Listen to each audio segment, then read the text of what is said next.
Tottenham is the wealthiest football club in London. According to the Deloitte Football Money League reports released last month, the club generated a total of £549 million last season, surpassing Chelsea, the former title holder, and outperforming both Arsenal and West Ham to claim the highest revenues amongst all clubs in the capital.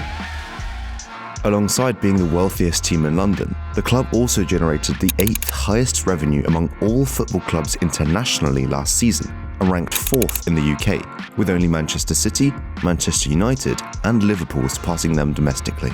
But how did Spurs achieve these enormous monetary feats? What is the key to their remarkable financial success? Their state-of-the-art stadium, of course.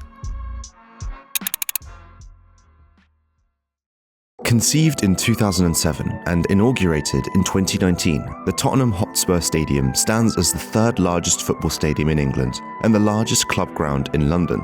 With an impressive capacity of almost 63,000, the stadium was designed to not only host football matches, but also host a diverse range of events. The stadium features the world's first dividing retractable football pitch that reveals a synthetic turf field underneath. The stadium's versatility has contributed to its immense popularity, attracting a wide array of audiences and solidifying its status as a multifunctional entertainment hub in London. The cost to construct such a marvellous stadium was reported to exceed over £1 billion, with the club securing loans totalling over £673 million from Goldman Sachs, Banks of America and HSBC to move forth with the ambitious project. Constructing or renovating stadiums is always a costly and time-intensive endeavour. Fellow London club Chelsea abandoned plans for a new stadium due to the high associated costs in 2018. And when the pandemic struck in 2020, Liverpool similarly delayed the planned redevelopment of Anfield, an expansion project that is still in the works today. Despite the high financial costs involved, Tottenham Hotspur chairman Daniel Levy was determined to complete the project. In a statement to the Financial Times in 2019, he remarked, quote, "We could have easily spent more money on players, but the right approach is to build from the bottom up. There is no quick fix to becoming a much more significant global club." Levy's vision was to create a multi-purpose stadium capable of generating multiple streams of income. This income would subsequently be used to enhance the club's condition and bolster transfer funds to build a stronger squad. It's fair to say that Levy successfully achieved this goal on a financial level.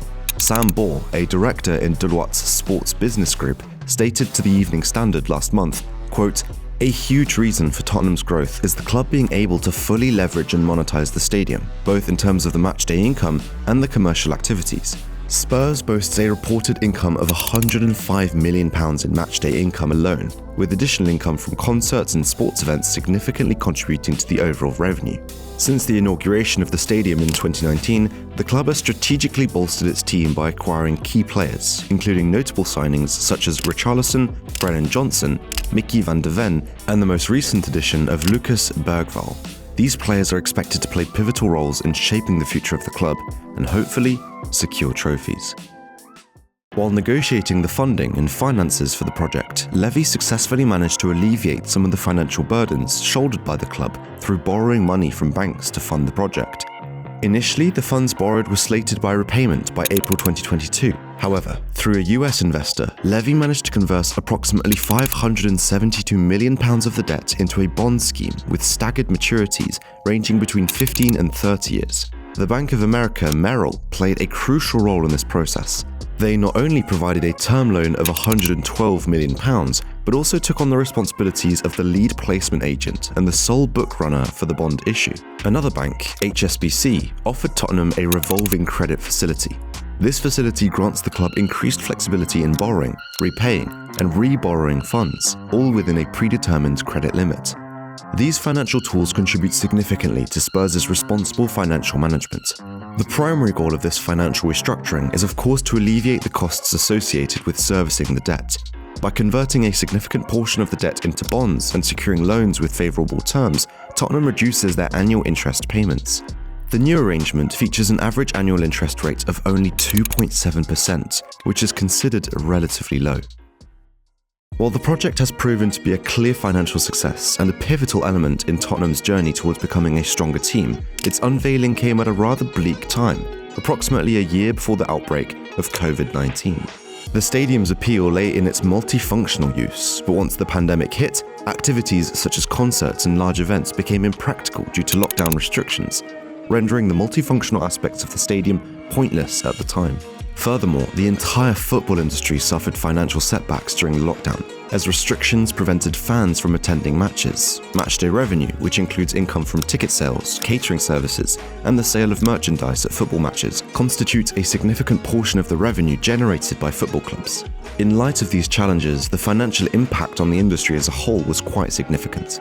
The question of whether the stadium was a worthwhile investment became even more pressing, as many predicted that even after emerging from the pandemic, people might not have the same appetite for live entertainment, such as concerts or sports matches, due to the global financial downturn the world was experiencing.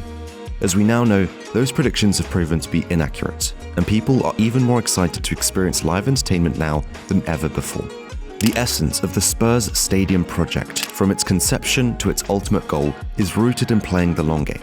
While Levy and the executives at Spurs obviously did not anticipate a pandemic or lockdowns taking place a year after they unveiled their new stadium, its remarkable success after such turmoil is symbolic of the project's resilience. Through the establishment of a solid foundation, a brighter future for Tottenham may be imminent. If you hadn't guessed already from this video, I'm a huge supporter of Spurs. When I stumbled upon headlines earlier this week declaring Tottenham as the wealthiest club in London, I felt compelled to create a video dissecting the business of it all. While I already had a decent understanding of Levy's financial acumen, delving into the intricacies of the stadium project during my research truly highlighted how much wit and sophistication is required for these projects to actually be realised. After more than a decade of development and navigating through a pandemic crisis a year after its debut, the stadium project has proven to be an unequivocal success for the club, catapulting Tottenham to its status of the wealthiest club in London. I may be biased in this respect, but I believe that with the robust foundation established by the Spurs Stadium, Tottenham has strategically positioned itself for an exciting and brighter future.